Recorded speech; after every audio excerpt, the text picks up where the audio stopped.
Everyone, আসসালামু আলাইকুম। সবাইকে ওয়েলকাম জানাচ্ছি নতুন আরেকটি ব্লগ ভিডিও দেখার জন্য। আশা করি যে যেখান থেকে দেখছেন সবাই অনেক ভালো আছেন। আমি হাবিব, আলহামদুলিল্লাহ পরিবার নিয়ে আমিও আল্লাহর রহমতে অনেক ভালো আছি। আজকে প্রথম রমজান, ইফতারির আয়োজন করতে হবে। আমার ছেলেরাও তো রোজায় আছে যেহেতু, আর বড় মানুষ আমরা থাকলে পরে অতটা চিন্তা থাকে না, কিন্তু ছোট ওদের জন্য তো কিছু করাই লাগবে। আর আমাদের এদিকে এমনিতে গ্যাসের অনেক সমস্যা, আর ইফতারির সময় তো আর বলাই লাগে না, মানে ইফতারের সময় এত পরিমাণে গ্যাসের সমস্যা হয়, একদমই অল্প আছে, আর অল্প আছে কোনো কিছুই ভালো লাগে না। তারপরেও মাছ ভেজে রাখছি অনেক অনেক কষ্ট করে, অল্প আছেই। ওলকপি দিয়ে মাছ দিয়ে রান্না করব ভাবছি। আর ইফতারিতে কি করব এখন, এই গ্যাসে তো কোনো রকম ভাজা করা যাবে না, ভাজা করলে পরে ভালোও লাগে না ওইটা খাইতে। এই জন্য ভাবছি যে একটু রুটি বানাই ফেলি।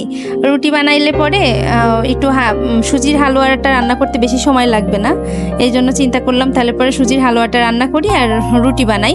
আর যেহেতু ওরা ছোট মানুষ, ওরা তো অতটা বোঝে না গ্যাস আছে কি না আছে, ওইটা তো ওরা বুঝতে চাবে না। এই জন্য আপনাদের ভাইয়া বললো তাহলে পরে এক কাজ করো, তুমি রুটি আর হালুয়া বানাও, আমি বাইরে থেকে কিছু একটা কিনে নিয়ে আসি। তারপরে ছোলা, তারপরে বেগুনি, আলুর চপ এগুলো কিনে নিয়ে আসছি। নিয়ে এসে ও বরাবরের মতো সবসময় আমাকে আসলেই হেল্প করে। যখন রোজায় থাকা হয় ইফতারির আগ দিয়ে ও অনেক হেল্প করে আমাকে। ঝাল, পেঁয়াজ এগুলো সব কেটে দিচ্ছিল। যত কিছু মানে মুড়ি মাখানোর জন্য যত কিছু লাগে সব কিছু আপনাদের ভাইয়াই রেডি করছে। আমার ছোট ছেলেটা আবার খেজুর টেজুর ধুয়ে সব কিছু রেডি করছে। আমি এদিকে রুটি বানাইতে আসলাম। আসলে রুটি বানানো নিয়ে একটা কথা বলি, সেটা হলো আমি যে রুটিটা যখন বানাই তখন আটাটা যখন খামির করি, খামির করার সময় একটু হালকা যে পরিমাণে পানি দিই তার থেকে সামান্য একটু মানে পরিমাণটা একটু বেশি করে পানি দিয়ে একবারে কাই করে নিই। পরে আর মথি না মথে এমনিতেই ওই অল্প অল্প করে নিয়ে গুলি করে করে রুটি বানায় ফেলি। তো এই জিনিসটা আমার আম্মু, আপু, আমার খালাতো বোন সবাই ট্রাই করছে, কেউ পারিনি, সবাই ফেল হয়েছে, কারোটাই নাকি হয় না এভাবে। আর আমার শাশুড়ি আমার যাদের বলে যে আমার হাবিবার মানে একটা খুবই ভালো গুণ, সেটা হলো রুটি বানানোর ক্ষেত্রে ও রুটি বানাইতে বেশি সময় লাগে না। রুটি কাই করে নিয়ে না সেনেই ও বানানো শুরু করে, রুটিগুলো বেশ ভালোই হয়। তো শুনে আসলে খুব ভালো লাগে। তা আমার সেজুজা সেদিনকে বলছে যে রাজবাড়িতে আমার ভাবিদের এখানে আমরা গিয়েছিলাম, বলছে যে হাবিবা আমি তোমার মতো এইভাবে রুটি বানানোর চেষ্টা করি কিন্তু পারি না, আমার মোটা মোটা হয়ে যায়। তো যাই হোক, আমি অনেক সময় আছে যে 10 মিনিটের মধ্যে আমি এইভাবে রুটি বানাই ফেলি, আমার খুব একটা সমস্যা হয় না, ভালোই তাড়াতাড়ি হয়ে যায়।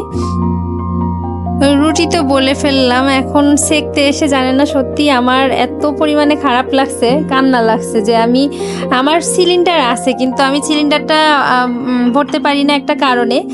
বেশ কয়েকবার ব্যবহার করছি, করে আপনাদের ভাইয়া আমাকে খুব ভয় দেখাচ্ছিল একদিন যে আমাদের এই মিরপুর এলাকায় একবার সিলিন্ডার বাস্ট করে নাকি 7 জন মানুষ মারা গিয়েছে, 6 জন না 7 জন যাই হোক।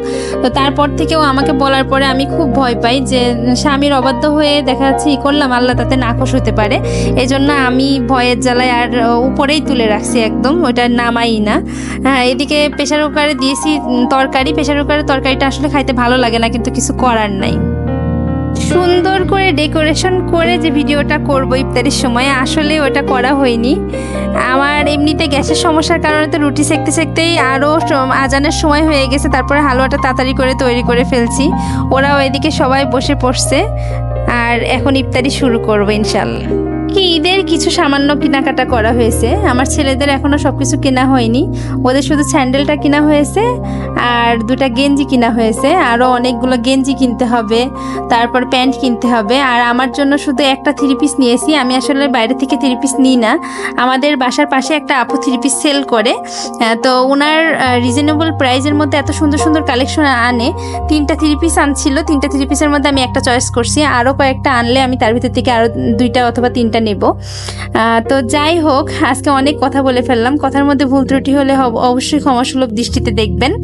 আর আমাকে ছোট বোন হিসাবে বা কেউ মেয়ে হিসাবে আমাকে একটু সাপোর্ট করবেন। অবশ্যই আমি কারোর বোন, কারোর সন্তানের মতো, আমাকে যেহেতু আমি নতুন এজন্য আমাকে একটু সাপোর্ট করবেন। আপনাদের সাপোর্ট ছাড়া আমি কিছুই না। আর অবশ্যই নতুন কোনো ভিডিওতে দেখা হবে। আর আল্লাহ হাফেজ, আসসালামু আলাইকুম।